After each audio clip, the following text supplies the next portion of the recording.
क्या राजस्थान में राजनाथ सिंह लेंगे बड़ा फैसला?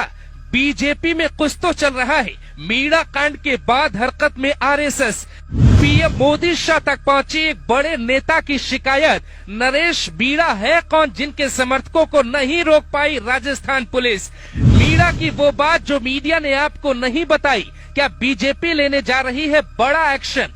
वसुंधरा वाली गलती कर बैठे भजन लाल शर्मा। आखिरकार ये नरेश मीणा कौन है और किस आधार पर वो जेल जाने के बाद भी धमकी देते हैं? उनके सिर पे किस राजनीतिक पार्टी का हाथ है और राजस्थान पुलिस उनके समर्थकों को क्यों नहीं रोक पाई?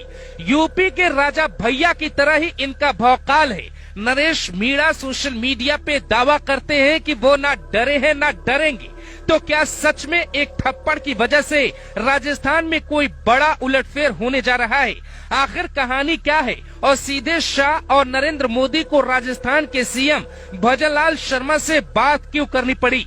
नरेश मीणा को बागी मीणा भी कहा जाता है। जहां भी रहे वहां बगावत का सुर हमेशा उठाया। एसडीएम के साथ जो घटना घटी उसके पहले की कुंडली अगर आपने देख ली तो आप माथा पकड़ के बैठ जाएंगे। राजस्थान में मीणा जाति का वहां की राजनीति में अपना वर्चस्व है। जैसे यूपी में अखिलेश यादव के साथ कोई एसडीएम ऐसा कर दे तो यादव समाज क्या करेगा? ठीक ऐसा ही राजस्थान के टोंक की यह घटना बड़ी है, क्योंकि नरेश मीणा को अब मीणा समाज ने समर्थन दे दिया है। अभी ये जानिए कि कैसे एक थप्पड़ की वजह से राजस्थान की सियासत हिल गई। भजन लाल शर्मा को पहली बार बीजेपी ने विधायकी का चुनाव लड़वाया। उसके बाद वसुंधरा राजे सिंधिया जैसे दिग्गज नेताओं को नजरअंदाज करके मुख्यमंत्री बनाया। लेकिन पिछले कुछ महीनों में ही भजन लाल शर्मा को लेके पार्टी में ही बहुत कुछ चल रहा है। ऐसा कहा जा रहा है कि उनके अधिकारी ही जानबूझ के चिंगारी को हवा देना चाहते हैं। उसकी वजह क्या है ये भी बताएंगे, लेकिन पहले नरेश मीणा ने ऐसा क्यों किया उसकी मीनिंग हम आपको समझाते हैं। नरेश मीणा खुद को टोंक के राजा भैया की तरह अपना भौकाल जमाते हैं। हालांकि उनका कद राजा भैया की तरह नहीं है, फिर भी वो अपनी छवि एक बाहुबली, एक दबंग नेता की बनाने में माहिर है। समर्थकों की एक भीड़ उनका नारा लगाती है। एसडीएम और मीणा के बीच विवाद होता है। उस वक्त तक एसडीएम को ये आभास नहीं था कि जिस आग से वो खेल रहे हैं उसका परिणाम क्या होने वाला है। राजस्थान में अधिकारियों की ताकत क्या है आप ये भी देखिए, फिर आप पूरी कहानी समझ पाएंगे। मीणा के समर्थकों को रोकने के लिए कुल 28 टीमें गठित की गई। कई थानों की फोर्स और कई अधिकारियों को तैनात किया गया। 60 से ज्यादा समर्थकों को गिरफ्तार किया गया। इसका परिणाम क्या होगा वो भी आपको रिपोर्ट में बताएंगे। अधिकारियों पर कोई आंच आए तो अधिकारी एक हो जाते हैं। खुद अधिकारियों की गलती हो तो खामोशी क्यों छा जाती है? कोरोना के दौरान असम में एक डीएम ने शादी में पहुंच के दूल्हे पे कुछ ऐसे थप्पड़ बरसाए थे, जबकि छत्तीसगढ़ में एक कलेक्टर ने एक मोबाइल फोन तोड़कर युवक के साथ ऐसा ही किया था।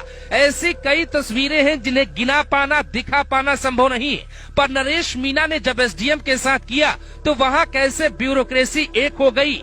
यहाँ तक कि सरकार का आदेश कुछ और वहाँ एक्शन कुछ और लिया जाने लगा। टोंक कलेक्टर का दावा है कि 6 बार खुद नरेश मीणा को फोन किया, कोई फोन नहीं उठाया। फिर एसडीएम को बात करने के लिए भेजा तो वहां नरेश मीणा ने थप्पड़ जड़ दिए। अब कहानी में कौन सही है कौन गलत है ये तो कोर्ट तय करेगा, लेकिन हम आपको एक सच्चाई बताते हैं जिसके बाद आप हिल जाएंगे। राजस्थान में भजन लाल शर्मा एकदम नए नेता है। जैसे यूपी में योगी नए थे तो उन्हें काम से रोकने की लाख कोशिशें हुई। उसके बाद योगी ने खुद को साबित करके दिखाया, लेकिन अभी भजन लाल शर्मा के सामने एकदम योगी वाली ही परिस्थितियां हैं। राजस्थान में 2 नेता बहुत बड़े हैं जो फिलहाल सीएम नहीं है, लेकिन उन दोनों नेताओं के पास सीएम रहने का अनुभव है। एक कांग्रेस के हैं, एक बीजेपी के हैं। दोनों की पकड़ आज भी ब्यूरोक्रेसी में बनी है। कांग्रेस और बीजेपी के दिग्गज नेता इस मौके को अपने फायदे के तौर पे देखने लगे। यहाँ तक कि भजन लाल शर्मा के पीछे एक टीम लगी है। राजस्थान में अधिकारी वर्सेस नेताओं में विवाद पुराना रहा है। वहाँ वर्चस्व के लिए कब किसकी सीडी आ जाए ये किसी को पता नहीं होता। कहते हैं कि अगर गहरी राजनीति की गहराई देखनी है तो राजस्थान की राजनीति को समझना चाहिए। नरेश मीणा के पास समर्थक है, सरकार के पास ताकत है। इस घटना पे अधिकारी अपना अपमान देख देख रहे हैं। मीना को जेल हुई तो उनके समर्थक इसका बदला लेना चाहते हैं। पुलिस बीच में फंस गई, जो समर्थकों को समझा रही है, वो भी बेचारे सिपाही, क्योंकि अधिकारी तो बैठे हैं कार्यालय में, नेता अपनी सियासी रोटी सेक रहे हैं। नरेश मीना जेल में बैठा है, समर्थक उठा रहे पत्थर, लेकिन फंस गई वहाँ की पुलिस। लेकिन इन तस्वीरों के पीछे कुछ लोग आपको दिखाई नहीं दे रहे हैं, जो मीना के बहाने अपनी सियासी हवा में दम भरना चाहते हैं।